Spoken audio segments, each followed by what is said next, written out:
This is the HX Collective Work Channel, where we explore how relationship with work shapes our growth and flourishing. Join me and my guest, Libby Baney, as she recounts her connection with workplace situations and the impact of these situations on her human experience. The HX Collective explores the human experience through three main channels of life: work, relationships, and self. With raw, authentic conversations, the podcast investigates how challenges can become powerful teachers, leading to personal growth and deeper connections.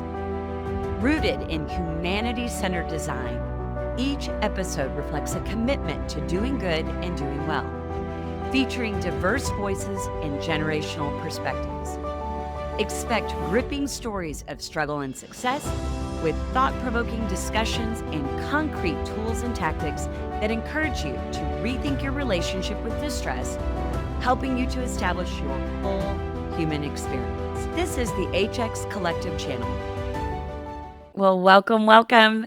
Libby Baney is my guest today for the HX Collective podcast, and I can't not tell you, Libby, how absolutely excited I am. First of all, if we look like we're repping in the red, it is Valentine's Day, February of 2025. And, when we started down this process and really started thinking about conversations about human flourishing, we wanted to look at this through three really important lenses. We're going to talk about this through the lens of what does it mean to focus on the human being experience in work, what that looks like when we think about our relationships, and we're going to talk about all kinds of relationships. And then ultimately, what does it mean to think about human flourishing with ourselves? And so, Libby, I'd love for you first, please introduce yourself to our audience, and then we'll dig right in. Sure. Hi. Thanks, Deb, for having me. So I'm Libby Baney. I worked in Washington, D.C. as a partner at a law firm, Faegre Drinker. I've been here almost 17 years, which gets into the workforce human flourishing conversation. And I'm a mom of an 11-year-old who is more like a 70-year-old in his mind than an 11-year-old. He's exceptionally talented and very kind. I'm a new wife to my second husband of about 20-something days. And so that is also very exciting in my relationship flourishing life. And then I am also a sister and daughter of wonderful family. So I consider myself very lucky. So, Libby, this is such a poignant moment, isn't it? I mean, when we were getting ready for today's discussion, we're really putting things into context. And as I've mentioned already, it's February of 2025. So whenever you're listening to this, you can imagine contextually, there's a lot of stuff going on around us, particularly in our country, in the U.S. And when we started this dialogue around why do we need to have a collective focused on the human experience? Like, what is it about human flourishing that rises to the level of a priority, and to create a podcast around it? I want to maybe set the context from your vantage point. Like, why is right now the right time to be talking about human flourishing and the human experience overall? Well, sitting in Washington, it's a pretty poignant moment in history. And the newspapers reflect a lot of what's happening. There's just a huge change in government, some unprecedented executive branch actions. Anybody that's in any part of diversity right now is feeling pain. I think in my community here, most people have some connection to a government job or a government function that they've had for most of their lives. And it's a very mission-driven place. So my community is very mission-driven. My people are very mission-driven. That's why you come to Washington is, you don't come here to get rich. You come here to do good things. And it's just there's a lot of change. And I think flourishing in the context of massive change, this moment really reminds me of when we hit the first few months of COVID. We're like, okay, what do I do? How do I hunker down? Who do I connect to? What is my new norm? At least in Washington. And so for me right now, flourishing comes in many forms, but it's really connecting to my people. And had some really positive experiences of that this week that maybe we'll get to share. But it comes back to, we need each other in this moment.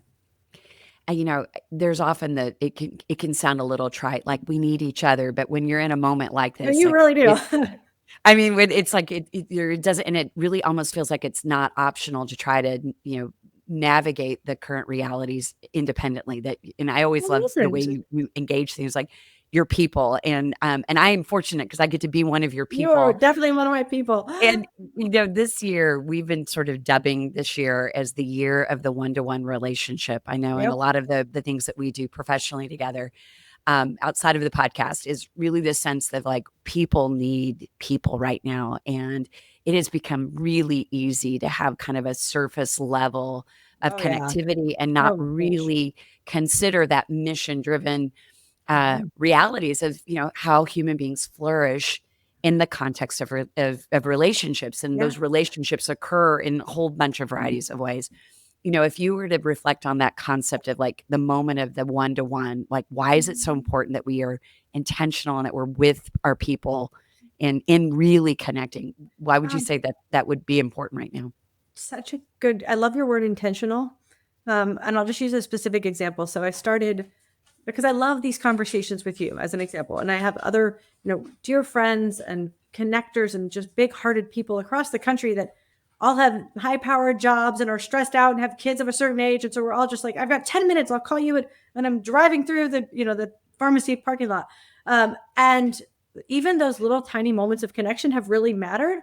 And I have found that everybody's sort of saying, well, I want more of that. Like, oh, more one-on-one. I want more. Can I call you again? And we're just trying to grasp for human connection and real meaningful, like very authentic and sometimes very raw, like very like I'm standing in the pharmacy and you're angry about waiting for something. That kind of moment. And so this week, Deb, was just an example of why this one-on-one and this sort of authentic conversations really matter. It was Wednesday night and I had scheduled a Zoom for all these wonderful women that I have met, and everybody just says we need more. I was like, well, how about we just have one big Zoom, like a COVID era happy hour, right? And we're all gonna meet. And I was like, I don't know how I'm gonna do this. Like, you all don't know each other. I'm like pretending to be Oprah. I'm pretending to be Deb, right? Like, we're just gonna create a conversation. I don't have any agenda. Like, it's just completely unscripted. And I was anxious about it, and then I was tired because I'm like, I have been up for like almost 14 hours. It is 9:30 at night Eastern time because I got people on every coast. Why did I schedule this? And I was so mad at myself. And I'm like, God, go to bed, kid. Okay, I'm gonna go now. Be nice. On a Zoom with these wonderful people that one-on-one I really want to talk to. Anyhow, about 6 minutes into this conversation, just like our conversation right now, I'm like, this is the best thing I've ever done. Like, I needed this. I did not know any. I am so crying. They were crying. We're all just having this moment of like, oh my God, people, like, look, you're feeling that. I'm feeling that. Like, you have children that are angry at you and slamming doors and wearing midriffs in this winter. And I have like, it's just, we all need a little bit of more context and connection for our experience. And so I left that so energized. It was 10:45 at night. And I'm like, I got to go to bed. I got to get up in like 6 hours. And I was just so happy to have say, okay, there are people in the world that are doing amazing things that I didn't know they were doing. I mean, one woman's trying to save reproductive health in the Midwest. Good luck right now. Right. Like, there's so much that people are doing. And to step away from that and say, we need each other really spoke to, I mean, it was personal flourishing for me. It was work flourishing for some people because I met most of them through work because that's what I do. And it was really just this deep relationship building time. And in a Yeah. moment, we're all going, the world's really changing. I guess we should find these connections. So there's so many nuggets that I want to draw out of what you just said, and you anchored it initially on the idea of being intentional. And I think this intentional and unscripted is something that is, frankly, it is more cogent with just how life works and Right. allowing people to bring their authentic selves. I think that was another keyword you used. What I really love, though, is this idea of meaningful human connection doesn't necessarily require a lot of time. It doesn't necessarily require, long extended visits or things of that nature. Mhm. It can be that 10-minute exchange when you're driving from point A to point B, but Yep. just to hear the sound of another person's voice, to relay what's happening and to receive empathy, or have somebody on the other side that's like, I see you, I get you. It's Mhm. so impactful. But then when you are able to bring the one-to-one into community where people are getting a chance to hear and learn from one another, it all of a sudden makes the world seem Oh, you can manageable. manage it. Yeah. I mean, it's like, Yeah, I could do this again. Right? Like, exactly. I 14 got I hours got into my children. day, I was thinking like, I can, what? No, but now I'm like, I can't even go to sleep. I'm so happy. I love that. Well, it's not surprising. And I think that one of the qualities about you, Libby, that is important, and as our audience gets to know you personally, I mean, you are a walking light. Like, where you plant light and something magical is going to emanate. And Oh, so, yes. as we transition, my goal really is to have kind of three distinct conversations with you today. And I want to gain some context and perspective from your vantage point on how you look at things like work. We'll then Mhm. look at what it means to be in relationships and notwithstanding your new status as a Mrs., Mhm. which I love. Mhm. And then, of course, as we start to think about the value of human flourishing and self, and I think it goes so much more than self care. There's Mhm. something more resonant and deep, I think, when we Mhm. think about flourishing in our relationship with how we are caring for ourselves. But let's begin with a context of saying, all right, thinking about your job. So we're going to look at human flourishing at work, knowing that you are a lawyer. And you also are a consultant and a lobbyist and advocate in so many aspects of the area. When you think about human flourishing at work, and then really even more specifically in the context of practicing law, why is this a topic that comes to the front and center? Like, why is this an important conversation to have? Well, I'm so glad you asked that question. Law and flourishing are not usually used in the same sentence, so thank you for giving us space to talk about that. Anybody that does work at this level, or even in any law firm, it's just not a very typically friendly, warm and fuzzy, emotionally supportive environment. And I think Faegre is trying to change that. I think we have changed it in large part to some of your work, Jeb, and others close to me. I think for me, I wouldn't want to be at this place if I couldn't be ultimately just happy, right? Like, not because that's the end of life. I think there's value and fulfillment and, reward in service and other ways, but those things contribute to my happiness as well. And I think the law firm, at least in my law firm experience, I never thought I'd stay at a firm. I remember like being convinced that I had to interview at law firms. The dean of this college was like, "You must interview." And I was like, "Why? Those people never see the sun. They hate their lives. All they do is work. Like I am not that. I'm going to Washington to do good, right?" And really was only convinced to give a law firm a chance by the people. I mean, I remember the human conversation. I can name them; they're still here, and I still work with them because it was the human the element of humanity that attracted me to this particular firm. And I've left the firm once and did a couple other things, and ultimately, met a lot of people at lots of firms because DC is a big law town. And I come back to this place and I flourish in this environment because of the people. And so if we're not careful about our culture and giving space for that, whatever happiness you need to bring to the workforce or to your office so that you can flourish, we will kill the incentive to work at a place that is rather hard. As I said, I mean, this is not a job that my clients are like, "Well, thanks so much." It's like 1:46 in the morning, like, "You better get this done." And Yeah. sometimes it's not that way, but the reason that I stay and the reason I love it, I truly love it, is because of the people.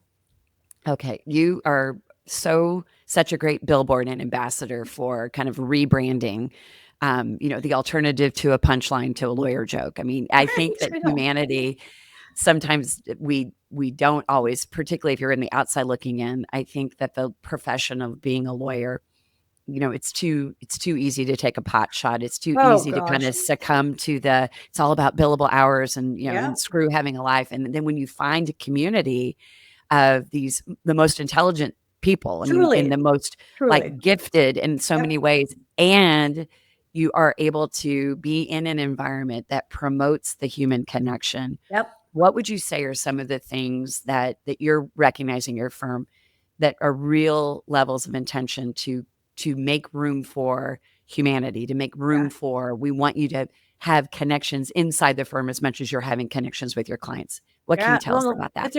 it's a great question, and again, it just comes down to being intentional, like having a goal and then creating a way to get there. And I'll use last week as an example. I mean, I got so much energy just being with some of my favorite people, and to your point, smartest people and driven people, and could do anything in the world. I mean, they could run nonprofits, start a company, be a teacher, like just some of the hardest and most wonderful, rewarding jobs, and they choose to be at this place.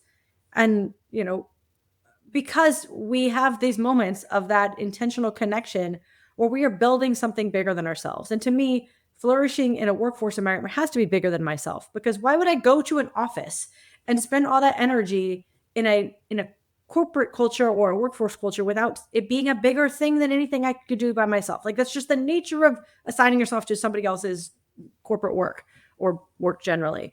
And so I think the law firm, at least Faegre, is trying to do a really smart and intentional job of setting aside small group meetings with a focus. We have the Accelerate program that we're doing with you, to really spend time getting to know each other so that we can hunt as packs, grow as teams, bring better services, more creative, to me, services to our clients, much more creative problem solving. I mean, how fun is that? To just be with people that come up with a better idea. And you're like, well, I would never have even known about the something trade regulation of 1972, right? I mean, thank goodness, because you don't want me to have to think about that. And I think that's one reason to have just sort of the bigger narrative of my career was, why would I come back to this place? I had a great business. I had multiple businesses, multiple employees. Like I hired everybody from Indiana University, which is my alma mater. So go Hoosiers. It was just a warm, wonderful environment. I painted the walls purple. It was great. The reason I came back was I wanted to be around smarter, better people. Truly, I was like, I want to be around people that are inspiring as humans, as individuals. And when we're so much better together, 1+1 is 10, right? Not even 2, not 5, it's 10. And so finding those people where we as a firm are creating conversation and creating time to allow those creative sparks to ignite, and then giving us the space to run with them has been so rewarding. It's just like a totally different fire under me. And I think ultimately, and the point for our work is not how to make our people happy. Really, our job is to solve problems for clients. We are having better solutions like that. Like we are solving problems faster, more creatively, and frankly, just winning on collaboration and our culture of connection. Absolutely. So I think there's two things that, again, even if you're listening today and you're not in a law firm environment, I think that the things you're pointing to, and if you are in a law firm environment, take note.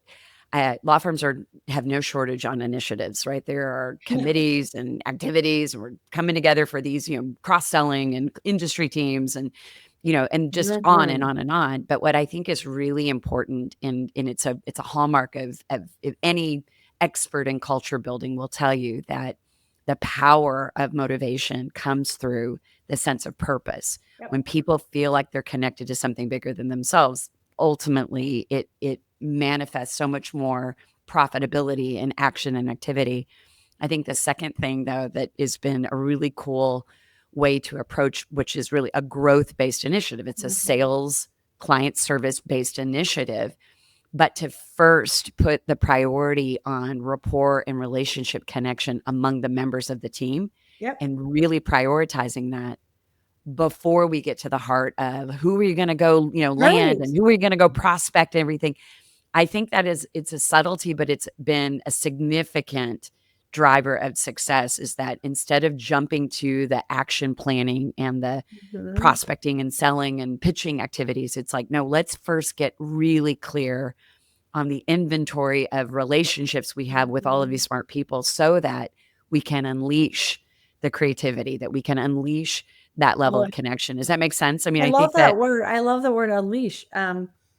It just gives you such intellectual freedom to know who you're playing with. I mean, I'm around a table with 10 amazing brains, and I start to feel like, sometimes I start to like see the matrix, like, ooh, that, like that, the puzzle goes together differently when I really understand at least 1% of what Deb is capable of, or Justin's capable of, or Jay-Z's capable of. I mean, it's like that little tool and that little tool, I could do that, right? And it just creates so much, the spark of idea and the permission to think creatively with a group of people. You have to know those people before you can think creatively with them. exactly. And it's just been so fun. And it's not the only experience at the firm. I mean, we're doing that in other ways with other intentional groups of people coming together to say, what about this opportunity? What about this client? Or what about this issue, right? Like we're seeing, we're losing a whole bunch of funding from the federal government. What can we do? What brains can we put together to unleash their potential to think about that problem? And that to me is so much fun. And you're never going to do that by yourself. I mean, I could sit in my office all day and come up with ideas for a whiteboard that never go anywhere because I just don't have enough creativity or intellectual capacity for it. So that to me is flourishing. When people like, why would you ever be at a law firm? I'm like, because that environment is fire. Yeah, And that is flourishing to me. I mean, and I can't think of doing anything else. I love it. Before we transition to the conversation of relationships, there are two observations that I have, and one I think would be terrific to point to. So, notwithstanding, COVID inspired a lot of innovation. What do they say is that necessity is the mother of all invention. And certainly, it was a poignant moment where the conversation around mental health really took a different direction. It really Warmly. started to become welcomed because there was such a stark survivor's reality that was in front of us. And one of the initiatives that you, I'll say, pioneered, championed, brought over the goal line was how critical it is to care for the mental health and well-being, not only of the lawyers, but for the entirety Yeah. of lawyers and staff at the firm. And certainly a lot of client recognition has started to come your way because Yeah. of the firm's commitment to say we're not doing this as a nice to have, we're doing this as an essential to make mental health services available to everyone in the firm. Can you speak a little bit about that in context of why that is so directly connected to human flourishing? Oh, well, thanks. That's a great question, and I love it, as you know. Um, as you said, COVID inspired a lot of change, and I give much credit. I mean, ultimately, this is a story of family as well. But family first started the firm. I mean, that was the place that I'd spend the majority of my hours in my adult life, or even maybe now in my total life. And I was watching my work family really suffer, and just come feel fragile in new ways in that time. And that's in the business sense. I mean, in the management of our firm, in the business sense, that's really bad for our clients. Like Yeah. that's just a risk management problem. Like, we don't want malpractice cases because Libby broke down crying because her 2-year-old wouldn't go to school because the school shut down for COVID. Right. And so like fast forward to like the business case, our job is to protect our clients. And you can't put lawyers in front of problems that don't have the capacity to take on that whole problem. And so we are sponges for stress and come in to solve problems. And if you don't have any room left in your stress sponge to take something on, you're a risk. You're now a legal risk to the firm and a risk to your clients, which is against our ethical duties. So, like, that's the business side of just like the obvious, like, our brains have to be awesome if we're taking on really hard stuff that you're stress offloading onto us to solve. And then from that, we're going to be better as a team, and our brains are better to create those creative ideas if we take care of them throughout the life cycle of a project, not just at crisis mode, so you don't end up crying on the floor of a courtroom, but so that have the capacity to be creative from the beginning and end of any client project, or just as part of an ecosystem at the firm. And so you mentioned it's not just the lawyers, it's the staff, it's the teams associated with this, because like this isn't an animal that all parts need to work. It's not just one part. And so having the entire firm have a mental health resource, and I liken it, as you know, Deb, to the Wendy from Billions. I'm like, we're $1 billion law firm, and we have nobody that's responsible for helping us think about the mental health brain function. We got a talent person, we got DEI, we've got ongoing like recruitment. We've got all these functions that are essential parts of the animal. But the one thing that could really shut us down is if I'm depressed on the floor of a courtroom and I can't get myself up. That has nothing to do with talent or if I have a great billing system, right? It's like if I have mental health needs that aren't being served in the ecosystem of understanding the animal that we're living in, right? It can't just be fly in and come back out because you don't understand the total environment. You don't solve a problem there. That's a band-aid. That's not a fix. And so we decided we needed a Wendy from Billions to start understanding the firm as an animal, a living creature, and all the parts that go into that to support the wellness of the entire system. And fortunately, because COVID gives us small gifts you don't anticipate, I ended up living in my sister's basement during that moment when I had that epiphany. That's a different story. And she's was running a Denver children's psych units at the time, and really had this deep expertise in anxiety and depression, which turns out lawyers are also have risk of being anxious and depressed. And so as she's watching me try to do a practice on COVID and Zoom, she's realized, I think we can do more. And we came up with the idea of having a clinical practitioner as part of that service team inside the animal that is this Faegre Drinker law firm. And it has been wildly successful. And is to your Wow. point, clients love it because I'm like, we sell our whole brain. When you buy a billable hour from me, you get the whole darn thing because I come fully equipped to solve that job without the stress sponges that are going to suck away my creative energy. And if I have that moment or a period, I have a resource that understands the environment that I'm living in that can really truly help. I And love it's it. just been awesome. I one point people often ask me why in my work at Growth Play, why do we put so much attention and focus on lawyers? And it really is missional for us too. We believe that nothing of significance or importance in the world, and if you think about it from the vantage point of commercial priorities of the world, economic issues of the world, our social needs of the world, nothing of significance or importance happens apart from lawyers. Mm-hmm. And so if lawyers are not optimal or at the optimal state, then everything of significance and importance becomes more marginalized. And so Yeah. we are deeply committed to helping lawyers be the best versions of themselves because they are your profession is such a change agent and such a Mm-hmm. critical player for everything that matters in the world. And so when I think about kind of what's next or how we can continue to nurture Right. and focus on that, particularly in the practice of law.